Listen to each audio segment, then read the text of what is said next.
새해를 맞아서 저마다 소원을 가지고 있습니다. 개인적인 소원도 있고 공동체의 소원도 있고 또 현세적인 소원도 있고 또 영적인 소원도 있습니다. 어떤 사람은 새해에는 살을 좀 빼볼까 그런 소박한 소원을 가진 사람도 있고, 새해에는 11조를 좀 많이 내볼까 이런 소원도 있고, 새해에는 우리 가정이 좀 더 번성하여지고 형통하여지는 그런 소원도 가지고 있습니다. 목사님의 소원은 뭐겠어요? 우리 교인들이 새해에는 평안하고 번창하게 되는 것이 내 소원입니다. 영적으로도 우리 신앙의 세계가 수준이 좀 높아지고 깊이가 있는 묵직한 신앙인 되는 게 내 소원입니다. 우리의 삶의 지경계가 넓어질 뿐만 아니라 주님의 은혜를 경험하고 주님을 섬기는 일들도 좀 폭이 넓어지는 것이 내 소원이에요. 소원을 이루는 데에는 도움이 되는 것도 있고 소원 성취하는 일에 방해되는 것도 있습니다. 소원을 이루게 하는 태도도 있고 소원 성취에 장애물이 되는 자세의 태도도 있어요. 사도 바울은 13절에 보니까 너희 안에 행하시는 이는 하나님이시니 자기의 기쁘신 뜻을 위하여 너희에게 소원을 두고 행하게 한다 그랬어요. 따라하겠습니다. 하나님의 소원. 우리가 소원하는 것은 우리 개인의 나름대로의 소원이기도 하지만 어떤 소원은 하나님에게서 나온 소원이 있어요. 어떤 소원은 하나님과 아무 관계가 없는 전혀 무관한 상관없는 소원이 있어요. 여러분, 우리의 소원하는 것이 하나님과 아주 관계가 밀접한 이런 소원이 되기를 축원합니다. 모든 소원 가운데에 하나님이 주시는 이 최고의 소원은 구원입니다. 구원의 소원이 성취되지 아니하면 다른 소원은 이루어져도 소용없어요. 지옥 가는데, 심판받는데. 소돔과 고모라가 불타는 것처럼 다 불타버릴 건데, 여러분, 우리가 많은 소원을 가지겠지만은 하나님이 주시는 이 소원을 반드시 여러분 지키기를 축원합니다. 그것은 구원을 이루는 소원이에요. 12절에 보니까 항상 복종하여 두렵고 떨림으로 너희 구원을 이루라. 이것이 하나님이 우리 안에 행하시면서 우리에게 주신 소원이에요. 원죄로 선악과를 따먹고 저주와 형벌 속에 살아가는 우리들은 구원을 소망하고 있어요. 어떤 사람은 발등에 떨어지는 불과 같은 이 현세적이고 일시적인 육체적인 물질적인 먹고 사는 문제를 자기의 소원의 전부로 생각해서 거기에 올인하고 거기에 집착하고 거기에 매달려서 그거 외에는 아무것도 보지 못하는 소경 같은 삶을 사는 사람도 있습니다. 따라하겠습니다. 구원의 소망. 구원의 소망을 우리는 가져야 돼. 어떻게 하면 이 죄에서 구원받을까? 이 불의한 이런 사회, 제도, 조직, 체계 속에서 내가 구원받을까? 악한 자들 속에서, 악한 환경 속에서 어떻게 하면 내가 구원을 얻을까? 구원의 소망이 있어야 됩니다. 성경에 이 구원은 두 가지 의미가 있어요. 하나는 죄에서 구원받아서 천국 가는 영원한 구원이 있어요. 예수님을 믿어서 의롭다함을 얻는 것입니다. 따라하겠습니다. 칭의의 구원. 죄를 용서받고 이제는 죄인이라 하지 않고 천국 백성, 의인이라고 불려지는 구원이 있어요. 이것은 예수님을 믿음으로 말미암아 단번에 이루어졌어요.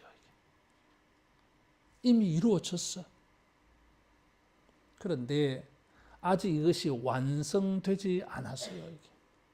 예수님이 재림하셔서 이런 일이 완성되어져요. 그래서 우리는 구원을 받았는데 이 현세에서 육체를 가지고 살면서 구원이 필요한 일들이 많이 남아 있어요, 이게. 그래서 이런 현세적 구원 때문에 자기가 구원받은 것을 잊어버려요, 이게. 영원한 구원을 받았음에도 불구하고 현재의 삶에 여러 가지 고통, 가난, 질병, 억울함, 핍박, 곤란한 환경 이런 것들 때문에 구원받지 못한 것 같아. 여전히 죄도 짓고 있고. 이런 측면에서 사도 바울은 날마다 구원을 이루어 가라고 말하고 있어요. 따라하겠습니다. 현재적 구원. 예수를 믿어서 구원을 받았지만은 현재의 삶에서 우리는 구원을 이루어 가야 돼. 그런데 여기 이상한 말이 있어요. 여기. 우리 안에 행하시는 이는 하나님이시니 구원은 하나님이 행하시는 일이요. 우리가 뭘 해가지고 구원 얻을 수 없어요. 그런 능력이 없어. 그런 능력이 있었으면 우리는 벌써 성인 군자가 됐어요. 이게. 근데 우리가 그렇지 않아. 별 달라진 게 없잖아, 이게. 예수님을 갑자기 믿으면 구원은 갑자기 이루어졌지만은 여전히 그의 인격과 성품과 삶의 자세와 행동은 어제와 다른 게 별로 없어, 이게. 어떤 사람은 평생 믿어도 별로 달라지지 않아. 그래서 이 현재의 삶에서 이런 구원이 필요해요. 하나님이 이런 일을 하십니다. 우리로 하여금 이런 것을 소원을 삼고 살아가게 만들어요. 이게. 그래서 우리는 이 하나님의 소원을 우리 소원으로 삼아야 돼. 그래서 우리는 날마다 예수님의 재림의 때에 우리에게 이루어지고 주어질 이 영원한 구원을 날마다 거기에 편승해서 그 방향으로 살아가야 돼. 그래서 이 구원을 우리가 만든다고 하는 것이 아니라 하나님이 우리에게 나타내실 그 구원을 믿고 소망하고 그 방향으로 살아가라 이런 뜻이요. 이게. 따라하겠습니다. 성화의 구원. 이런 것을 성화의 구원이라 그래요. 좀 딱딱한 용어를 내가 일부러 쓰고 있습니다. 수준 높이려고. 성화의 구원을 살아야 돼. 성화라고 하는 것은 거룩할 성, 변환, 화. 날마다 변화되어져 가는 거예요. 이 성화의 구원을 이루어가라 하는 것입니다. 여러분, 새해에 우리가 많은 소원이 있지만 하나님이 우리에게 소원하는 게 있어요. 따라하겠습니다. 성화를 이루라. 그것을 하나님이 우리에게 원하고 계셔요.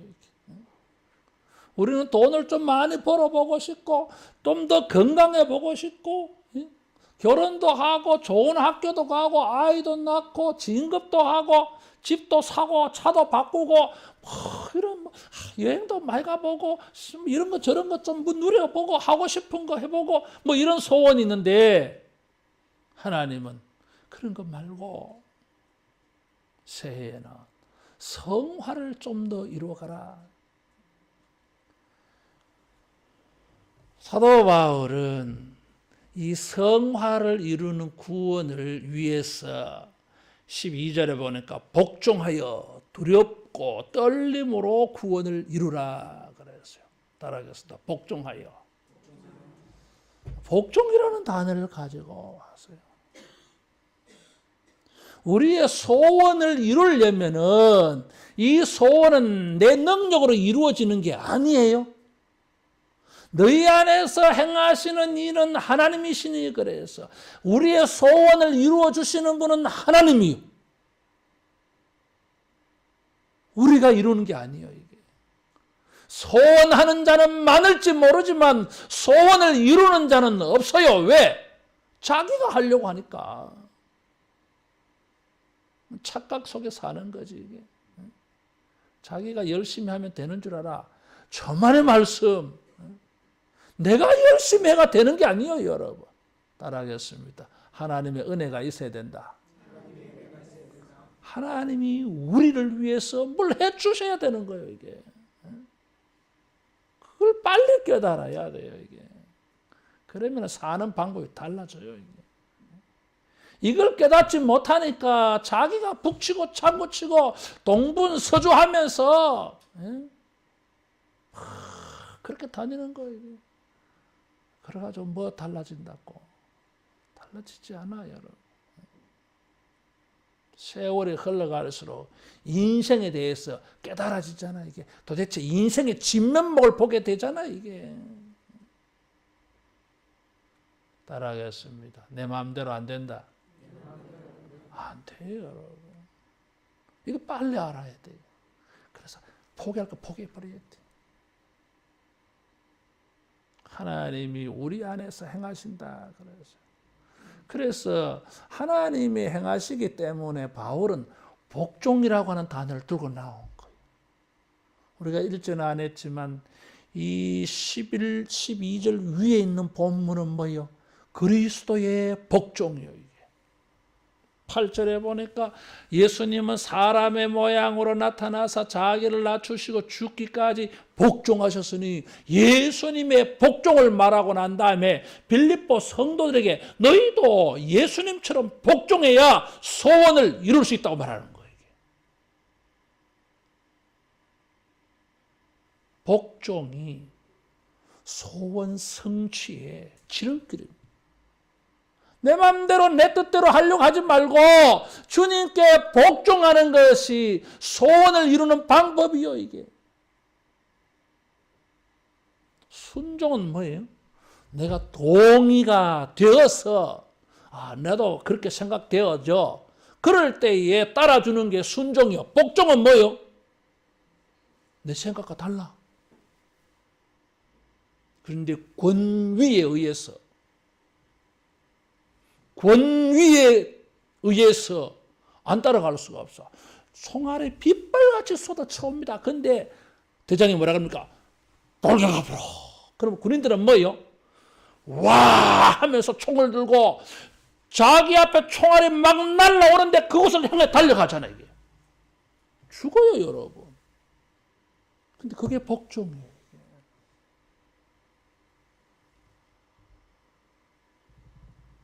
더 위대한 것은 따라하겠습니다. 굴복, 항복 이런 거예요. 이건 뭐예요? 권위, 내가 동의가 되든지 그런 관계 없어.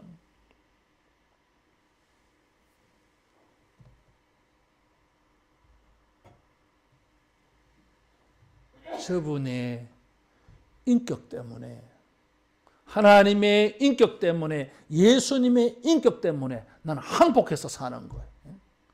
뭐 어떤 것은 복종하고 어떤 것은 순종하고 뭐 그런 게 아니야. 모든 것이 나는 패배자로서, 하나님에게 패배자로서 그냥 굴복해서 살아. 성경에 이 순종과 관계된 단어들이, 여러분 새해에 우리가 복종해서, 내 생각이 있지만은, 내 계획이 있지만은, 여러분 주님께 복종해서 소원을 이루어가기를 축원합니다. 그래서 복종하여 두렵고 떨림으로 구원을 이루라 그래서 이게 두려움과 떨림을 말해서요. 조심하는 거예요. 왜 두렵고 떨림으로 구원을 이루어야 됩니까? 내가 혹시나 내가 행하는 일이, 내가 생각하는 것이, 내가 계획하는 것이, 내가 나아가는 방향이 하나님이 내게 주신 소원과 다른 방향으로 내가 갈까봐, 생각할까봐, 행할까봐 신경 써요. 조심스러워 이게. 막무가내로 행하는 것이 아니라 지금 내가 행하는 것이 소원을 이루는 방향인지 아닌지 조심스러워. 돌다리도 두드려보고 가는 방법으로 그처럼 한 걸음 조심스럽게 나가는 걸 말해요. 지금 내가 소원하는 것이 하나님이 내게 주신 소원이 이것과 일치하는 것일까 아닐까? 이런 조심스러움이 있어요. 이게 그냥 막 자기가 소원하니까 하나님도 동의해 줄 줄 믿고 하나님 날 좀 잘 도와주시오. 알았습니까? 뭐 이렇게 하고 자기가 앞서 나가는 게 아니에요. 이게 내가 소원하는 것이 주님이 주신 소원일까? 내가 이것을 간절히 원하는데 주님도 이것을 간절히 원하실까? 이게 아니면 어떻게 하지? 이렇게 되어야 주님과 일치하는 소원, 주님이 주신 소원이 되어야 주님의 은혜가 도와주심이 있을 줄로 믿습니다. 그렇지 아니하면 주님과 상관없는 소원이면 그게 무슨 의미가 있어요? 주님이 도와주십니까? 안 도와줍니다. 네 실컷 해봐라 그럽니다. 그래서 고생 좀 해라. 너 내 말 안 듣고 계속 그래 하다가는 고생을 해야 네가 정신 차리지. 헌모한 줄 깨달아야 네가 정신 차리지. 어떨 땐 주님 내버려둬요. 이게. 그래 살 수 없잖아. 이게.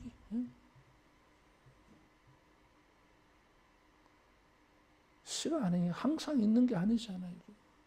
젊음이 항상 있는 게 아니잖아요. 나는 매일 거울을 보면서 그 생각 들어요. 언제 이렇게 늙었나? 죽겠어요. 요새. 싫어. 언제 이렇게 내가 늙었나? 이런 생각이 막 보여. 이게. 매일 새벽에. 별로 기분이. 젊음이 항상 유지되지 않아요, 여러분. 우리가 더 늦기 전에 세월 낭비하지 말고 항상 두려움과 떨림으로 우리가 가진 소원이 주님과 일치하는 소원 되어지기를 축원합니다. 그런 것이 잘못될까 봐 두려워, 떨려 이게 빗나갈까 봐. 그래서 두려움과 떨림으로 해야 할 게 하나 있어요. 따라하겠습니다. 원망과 시비를 버리라. 14절에 보니까 모든 일을 원망과 시비가 없이 하라 그래서요. 원망과 시비는 하나님이 주신 소원을 이루는 일에 방해예요. 소원을 이루지 못하게 하는 거예요. 원망은 불평을 말하는 거예요. 시비는 잘잘못을 가린다 뭐 그런 뜻인데 사실은 그런 뜻이 아니라 하나님에게서 멀어지는 태도예요. 이게. 출애굽기에 보면 광야 이스라엘 백성들의 모습이에요. 고린도전서 10장에는 사도 바울이 고린도 교회에 편지하면서 광야 1세대 40년 동안 광야에서 살았던 사람들의 삶의 자세, 태도 이런 것에 대해서 경고하고 있어요. 저들과 같이 우상 숭배하지 말라. 저들과 같이 원망하지 말라. 저들과 같이 불평하지 말라. 저들과 같이 하나님 시험하지 말라 그래서 이게. 저들의 당한 일이 우리에게 거울이 된다 그랬어요. 우리의 본보기라 그랬어요. 그러면서 선질로 생각하는 자는 넘어질까 조심하라 그랬어요. 소원을 이룰 수가 없어요. 빌립보 교회는 고린도 교회처럼 당파가 있었어요. 그래서 2장에 보면 겸손을 말하고 있는 거예요. 당파라고 하는 것은 서로 패거리가 나뉘어졌다고 하는 것은 동시에 무엇이 발생합니까? 교만이에요. 우리는 옳고 저거는 틀렸다는 거예요. 그런 교만은 자연히 이기심에 빠져요. 그래서 자기들끼리만 유익하려고 그래요. 그러면서 자기들만 옳다고 그래 이게. 그래서 교만과 이기심과 독선에 빠져버려요. 자기들만 잘났고 옳은 거 이게 잘하는 거고.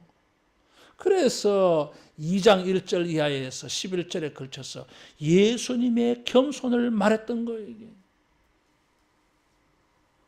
이런 원망과 시비는 영혼이 삐뚤어진 것입니다. 이게. 그래서 여기 15절에 보면 이 세대를 어그러지고 거스르는 세대라 그래서 어그러지고 거스렀다고 하는 것은 삐뚤어졌다는 걸 말이에요. 왜곡되어진 거예요. 심령이 왜곡되어져서 삐뚤어져서 이게 정상이 아니야. 그래서 원망과 시비가 나타나는 거예요. 그래서 뭐예요? 원망과 시비가 죄예요, 여러분. 그래서 소원을 이룰 수가 없어요. 광야 1세대 원망과 불평 속에 빠져 살다 보니까 가나안 땅에 못 들어갔어요. 여호수아와 갈렙에는 모두가 광야에서 죽었어요. 가나안 땅 입성 못했어요. 발라보지 못했어요. 약속은 주어졌지만 그들에게 이루어지지 않았어요, 여러분. 원망과 시비는 소원을 이룰 수가 없어요. 여러분 새해에는 원망과 시비라고 하는 독소를 제거하기를 축원합니다. 이것은 소원을 이룰 수가 없어요. 이게. 하나님의 선한 은혜를 받을 수가 없어요. 점점 멀어져. 주님이 이루어진 소원을 이루는 일에 가까이 한 걸음 한 걸음 더 나아가서 12월 31일 송구 영신 예배 드릴 때는 다 이루어져야 되는데 이게 무지개 잡는 것처럼 가면 멀어지고 왜? 원망과 시비는 소원을 이룰 수가 없어요. 그래서 두렵고 떨림으로 원망과 시비를 멀리하라고 말하는 거예요. 긍정적인 거 있어요. 따라하겠습니다. 흠이 없고 순전하여 15절에 보니까 흠이 없고 순전하여 그랬어요. 이 세대는 어그러지고 거스르는 세대라 그랬어요. 원래 이 말씀은 신명기 32장 15절 말씀을 자유롭게 인용한 거예요. 신약이 구약을 인용할 때 구절 그대로 인용하는 방식도 있고 살짝 바꾸어서 인용하는 방식도 있고 그 뜻만 표현하면서 자유롭게 인용하는 것도 있어요. 신명기 32장 15절에 보면 하나님에 대하여 악을 행하는 세대를 가리켜서 어그러지고 삐뚤어진 세대라 그래서 삐딱하다 그 말이에요. 삐딱한 게 뭐예요? 정상 아니잖아 이게. 올바른 방향이 아니잖아 이게. 엉뚱한 방향으로 새 나간 거예요 이게. 시대가 그런 시대예요. 그래서 원망과 시비가 자연 발생적으로 일어날 수 있는 일이에요, 이게. 여러분, 우리가 살다 보면, 이러면 안 되는데, 저건 아니야. 불평할 일이 많습니다, 여러분. 시대에 우리가 원망하고 시비를 가릴 만한 일들이 많아, 현상이. 현상은 이런 그런 것이 있다 할지라도 내 마음을 지켜서 원망과 시비를 멀리하라는 것입니다. 그런 마음을 가지고 있으면 가나안 땅을 밟을 수가 없어요. 대신에 뭐예요? 시대는 이런 비뚤어져서 원망과 시비할 수밖에 없는 시대이지만 너는 네 자신을 지켜서 흠없고 순진하라고 말하고 있어요.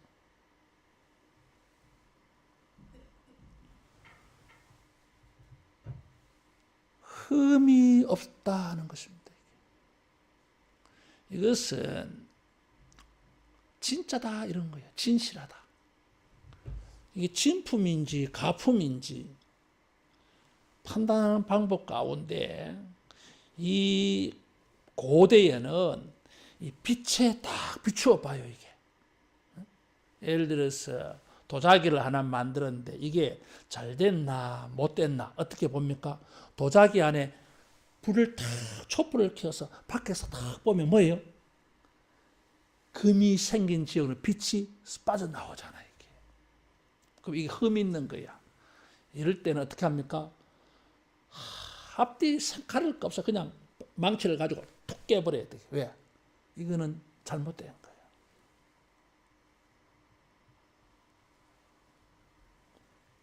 흠이 안 보인다는 거예요. 우리가 뭐 완벽한 존재가 있는데 우리가 온전하지 않아요, 이게. 알아. 그러니까 두려움과 떨림으로 흠이 생기지 않게 하라는 거예요. 원망과 시비로 영혼에도 인생에도 소원을 이루는 데도 여러분 흠이 되지 않기 바랍니다. 그게 흠이 될 수 있어요. 하나님이 주신 소원을 이루려고 하면 순전해야 됩니다. 따라하겠습니다. 순수하자. 순수해야 돼. 순전하다고 하는 것은 불순물이 섞이지 않은 걸 말해요.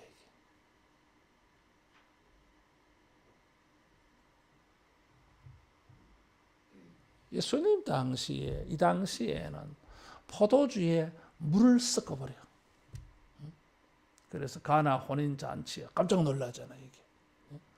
뭐 사람들이 뭐 하루 종일 일주일 내 저녁마다 잔치 축제를 하는데 반드시 포도주가 있어야 되거든. 근데 술에 취하면 이게 좋은지 나쁜지 모르니까 뭐요? 물을 태워서 섞어서 막 내놓거든. 이게 뭐 술 취했는데 지가 뭐 진짜인지 가짜인지 압니까? 돼. 근데 가나 혼인자 예수님 마지막에 기가 막힌 거 내려오셨잖아요. 진짜였어요. 금으로 제품을 만드는데 순금으로 만들어야 돼. 다른 것으로 섞어 만들었어. 그러면은 순수하지 않아. 순전하지 않아. 흠없고 순전하여 그랬는데 순전하다고 하는 것은 순수한 걸 말해. 가짜가 들어가지 않은 거. 따라하겠습니다. 진실하자. 진실해야 돼. 진실은 뭐예요? 진리가 바탕이 된 게 진실이에요, 이게. 어떤 사람은 옳다고 하는데 그게 순전하지 않아요. 왜? 진리가 아니야. 가만히 들어보면 진짜 진리 같은데 세상적인 생각이 거기에 합쳐져 있어. 이건 순전한 게 아니에요. 이 구별이 얼마나 어려워요, 이게. 이런 세상, 이런 생각, 이런 판단, 이런 행동, 이런 자세, 이런 태도가 이게 흠없고 순전해야 되는데 이게 진짜 옳을까? 두렵고 떨리는 마음으로 돌아봐야 돼, 이게. 혹시라도 나의 사상과 생각이 신앙적인 자세와 태도와 행동이 하나님이 내게 주신 소원을 이루는 일에 걸림돌이 되는 것이 슬쩍 섞여 있지 아니할까? 이런 긴장감을 가져야 돼. 이게.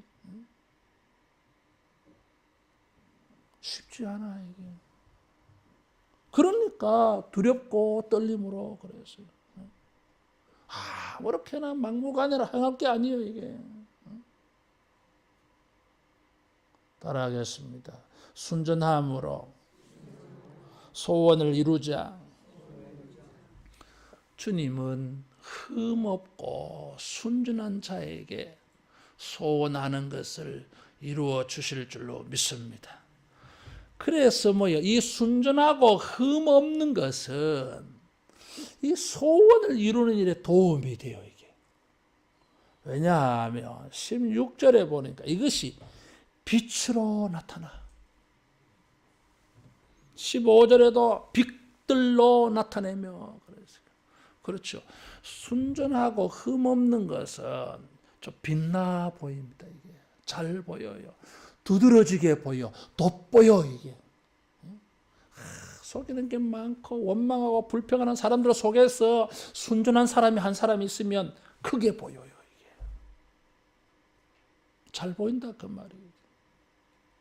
그 사람 때문에 상대적으로 원망과 시비하는 것이 또 잘 보여, 이게. 대조가 되어졌어.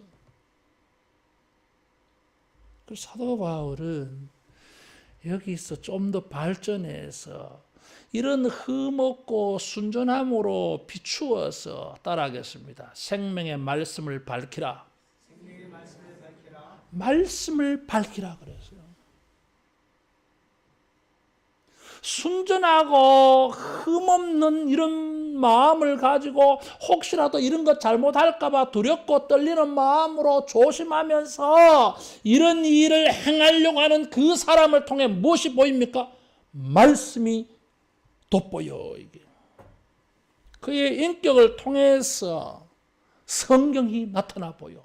왜? 이 사람이 왜 그렇게 행하겠어요? 말씀을 순종하는 거예요, 이게. 예수님 순종하는 거예요, 이게.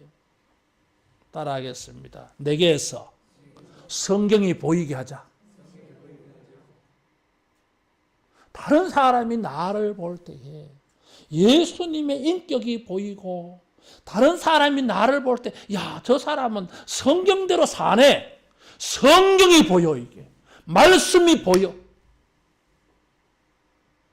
이 사람이 하나님의 구원을 이룰 줄로 믿습니다.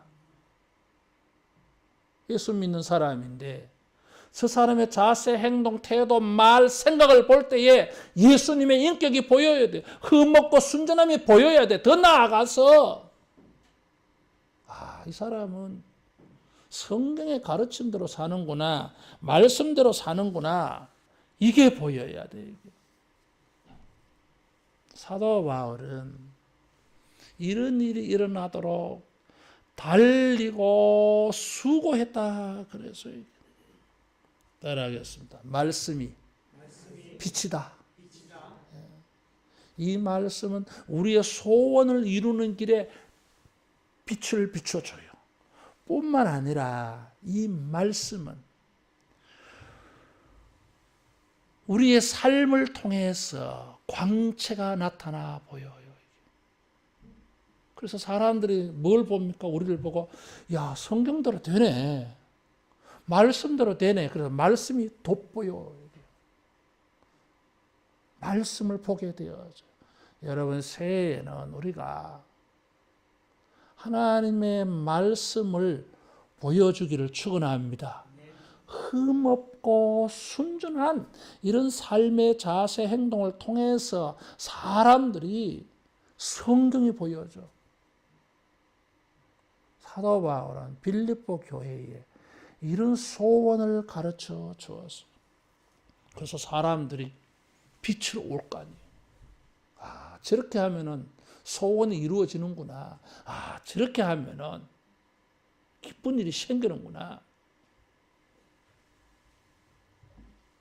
우리가 두려움과 떨림으로 나를 통해서 성경이 이렇게 빛을 얻게 하는 이런 일로 우리가 열심히 바울처럼 달려가기를 축원합니다. 마지막으로 바울은 이런 것을 말하면서 17절에 보니까 믿음의 제물과 섬김 위에 나를 전제로 드린다 그랬어요. 소원을 이루는 사람은 따라하겠습니다. 예배자로 산다. 믿음의 제물 그랬어요. 섬김이라 그랬어요. 이런 것을 레위기 제사법에 나오는 용어들이요. 이게 여기 전제라 그랬어요. 전제는 제사의 마지막 단계에서 이제 제물이 거의 타가고 이제 제가 남잖아요. 그럴 때에 포도주를 끼얹어요. 그때 마지막 제물이 불탈 때에 마지막 제사의 마무리는 포도주를 끼얹는데 그 포도주를 전제라고 말하는 거예요. 디모데후서 4장 6절에 사도 바울은 자기를 전제라 그래서 바울은 빌립보 교회의 믿음의 제물과 섬김 위에 자기가 전제로 부어지고 싶다고 말하고 있어요. 빌립보 교회의 하나님의 소원을 말하면서 사도 바울의 소원을 말하면서 바울은 빌립보 교회나 자기의 삶이 예배자로 살아야 된다고 말하는 것입니다. 따라하겠습니다. 예배자가 소원을 이룬다. 하나님을 예배함이 없이는 소원을 이룰 수가 없어요, 여러분. 새해에는 예배자로 살기를 축원합니다. 회중 예배, 주일 예배, 공예배도 여러분 헌신하기를 바라요. 빼먹지 말라 그 말이에요. 일찍 와서 좀 기도로 준비하면 좋겠어요.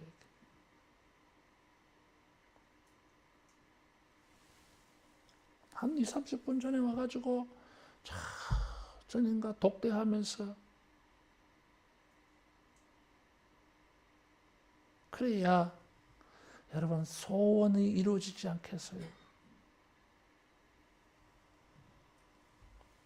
사도 바울은 소원을 이루기 위하여 원망과 시비를 멀리하고 흠없고 순전하게 그리스도의 인격을 닮아가면서 말씀을 내보이면서 이렇게 살아가는 것이 믿음의 제물, 섬김, 전제, 예배, 제사라고 말하는 거예요. 로마서 12장 1절에 보니까 이 세대를 본받지 말고 너희 몸을 하나님이 기뻐하시는 산제물로 드리라. 이는 영적 예배에 신령한 것이라 그랬어요. 합당하다 그 말이에요. 이게. 따라하겠습니다. 예배 드리는 마음으로 살자. 하나님을 예배하는 마음으로 하나님에게 내 자신을 제물로 드리는 마음으로 한 주간 살고 주님 앞에 나와서 그렇게 해서 예배 드리는 자를 주님은 축복하시고 소원 이루게 해 주실 줄로 믿습니다. 여기 사도 바울은 자기 하는 소원을 밝히고 있어요. 너희 믿음의 제물과 섬김 위에 나는 나를 전제로 바치고 싶다고 말하고 있어요. 나도 그러고 싶어요. 여러분의 믿음으로 주님을 섬기고 헌신하는 일에 내가 조금이라도 그것이 여러분이 그 섬김과 제물을 마무리하고 완성해서 하나님에게 소원을 이루도록 내를 드리고 싶어요. 여러분이 마무리 하지 못한 그 부분을 내가 도와주어서 마무리해서 소원 성취하는 일에 내가 살고 싶어요. 주님의 삶이었어요. 바울의 삶이었어요. 모든 목회자들의 소원이에요. 이게. 우리 모두가 새해에는 이런 소원이 합쳐지고 어우러져서 소원 성취하는 새해가 되어지기를 축원합니다. 그래서 주 예수의 날에 자랑할 것이 있고 기뻐하고 기뻐하리라. 우리 한 해의 삶이 하나님이 주신 소원을 이루면서 성취해서 서로가 소원을 이룬 우리가 자랑스럽고 서로에게 기쁨이 되는 우리 하늘로 교회 새해가 되기를 축원합니다. 기도하겠습니다.